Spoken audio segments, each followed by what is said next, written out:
Hi hello ಸ್ನೇಹಿತರೆ, ಮಕ್ಕಳಿಗೆ ಬೇಕಾಗಿರುವಂಥ ಒಂದು ಸೂಪರ್ ಫುಡ್ ಅಂತಲೇ ಹೇಳ್ಬೋದು. ಡ್ರೈ ಫ್ರೂಟ್ಸ್ ಮತ್ತು ಸಬ್ಬಕ್ಕಿ ಕೀರು ಅಂತ ಕರಿತೀವಿ ಇದನ್ನು ಹೇಗೆ ಮಾಡೋದು ಅನ್ನೋದನ್ನು ನೋಡೋಣ ಬನ್ನಿ. ನಾನು ಇಲ್ಲಿ 2 ಟೇಬಲ್ ಸ್ಪೂನಷ್ಟು ಸಬ್ಬಕ್ಕಿನ ತೊಗೊಂಡು 2 ಗ್ಲಾಸಷ್ಟು ನೀರನ್ನ ಹಾಕ್ಕೊಂಡು ಚೆನ್ನಾಗಿ ಬೇಯಿಸ್ಕೊತಿದ್ದೀನಿ. ಫಸ್ಟೆಲ್ಲ ನೆನೆಸ್ಕೊತಿದ್ದೆ, ಈಗ ಹಾಗೆ ಬೇಯಿಸ್ಕೊತಿದ್ದೀನಿ. ಮತ್ತು ಎಲ್ಲ ರೀತಿಯಾದಂತಹ ಡ್ರೈ ಫ್ರೂಟ್ಸ್ನ ಎರಡೆರಡನ್ನ ತೊಗೊಂಡು ನೆನೆಸ್ಕೊಂಡಿದ್ದೀನಿ.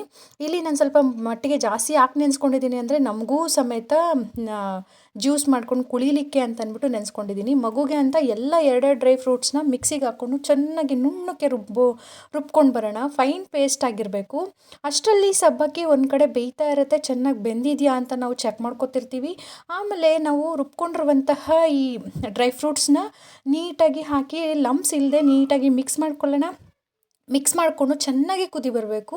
ಇದು ನಾವು ಎಷ್ಟು ಹಾಕಿರ್ತೀವೋ ಅದರಲ್ಲಿ ಅರ್ಧ ಭಾಗದಷ್ಟು ಆಗೋ ತನಕ ಚೆನ್ನಾಗಿ ಕುದಿಸ್ಕೋಬೇಕು. ಗಟ್ಟಿಯಾಗುತ್ತೆ.